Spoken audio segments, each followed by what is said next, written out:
Je lance un appel pressant à la jeunesse pour se former sainement.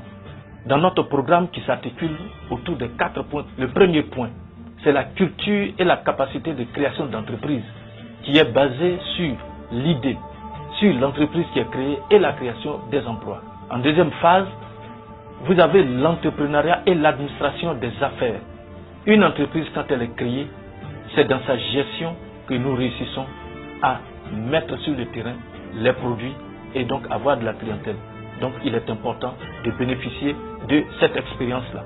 En troisième phase, vous avez les outils d'aide à la vente des produits des petites et moyennes entreprises. Parce que c'est là que se trouve la réalité. Vous existez, mais il faut pouvoir tenir bon. Il faut pouvoir aller au front. C'est-à-dire, la concurrence est là, vous devez pouvoir réussir. Vous avez besoin des outils d'aide à la vente de vos produits. Et en quatrième phase, vous avez l'accompagnement, ce que les Anglais appellent le coaching. C'est un élément important parce que l'accompagnement permet à chaque jeune promoteur de démarrer son activité en ayant de l'assurance parce qu'il a quelqu'un pour lui tenir la main pour pouvoir évoluer sainement. Tout ça, nous allons passer par un certain nombre de généralités sur l'entrepreneuriat.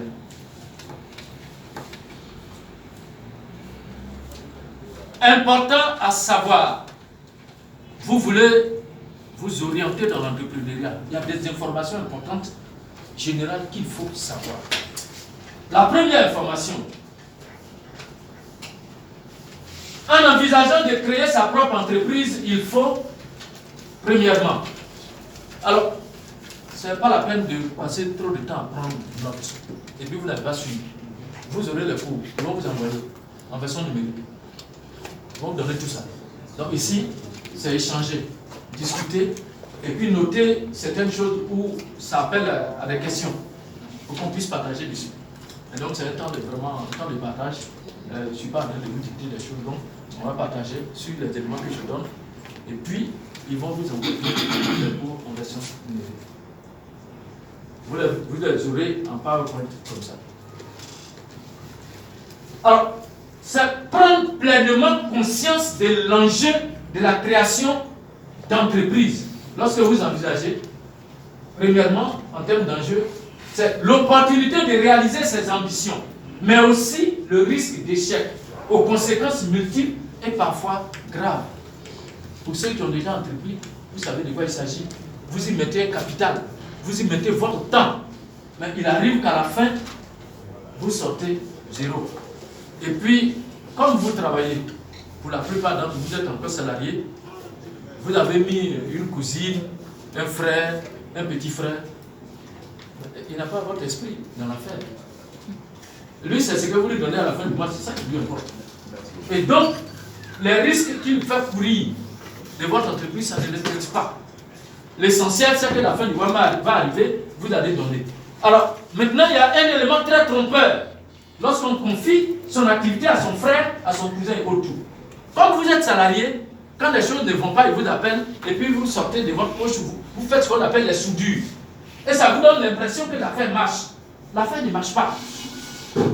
Si vous sortez 5 francs de votre poche pour faire de la soudure, pour permettre à l'entreprise de continuer, ça veut dire que l'affaire ne marche pas. Sauf si votre affaire est à un certain niveau et que ça a besoin d'injecter de nouveaux fonds pour permettre de faire ce qu'on appelle le renforcement. Là, c'est autre chose. Là, c'est autre chose. Nous avons fait l'expérience sur ça. On a demandé à certains salariés qui avaient l'habitude de faire ça. Et puis, on a fait une simulation qu'on appelle ça, des démissions de ces salariés de leur poste pour venir se consacrer à 100% à leur activité. Mais c'est quand ils sont arrivés là, ils se sont rendus compte qu'en moins d'un mois, ils se sont rendus compte que l'affaire ne marche pas. Ils avaient l'habitude de donner de l'argent, faire des soudures, ils pensaient que l'affaire marchait, mais ils sont venus prendre un mois après, ils se sont rendus compte qu'il y a des problèmes. Alors donc, si vous vous renseignez autour de vous, il y a beaucoup de certains de vos amis qui ont démissionné, mais leur affaire ont périclité.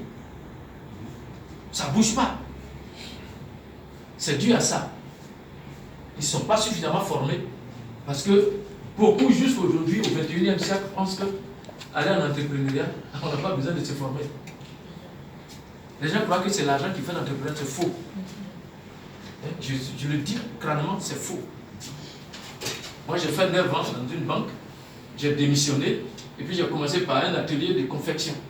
C'est-à-dire depuis tout petit là-bas jusqu'à maintenant. J'ai tout perdu à Boaké, je suis venu par la brousse, je suis venu reprendre ici, j'ai fait 1 an d'apprentissage en bâtiment pour me permettre de reconstituer un capital et puis racheter progressivement mes machines. Donc, c'est une expérience là que je vis depuis longtemps. Deuxième élément, il faut bien peser ses motivations. Monsieur, les motivations. Les motivations à aller à l'entrepreneuriat sont très importantes à cerner.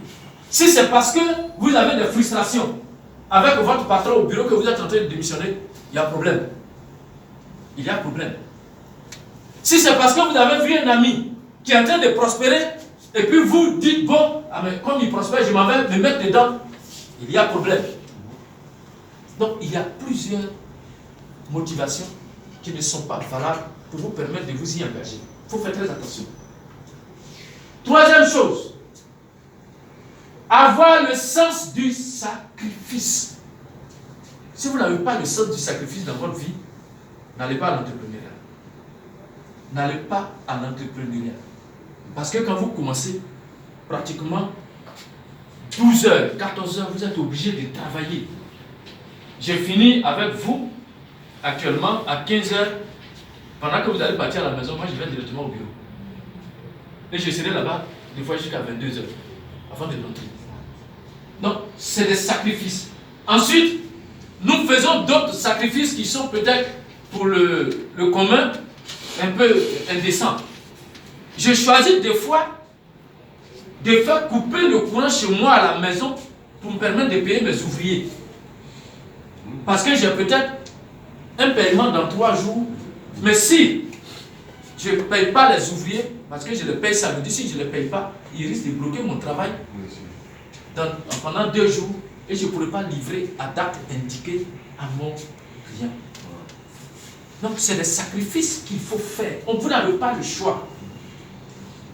Quand vous avez un paiement de 10 millions qui dépend des ouvriers qui doivent finir dans une semaine, mais parce qu'un samedi vous ne les avez pas payés, ça va être prolongé sur 15 jours pour vous mettre en problème en parlant avec votre client. Vous imaginez ce que ça veut dire?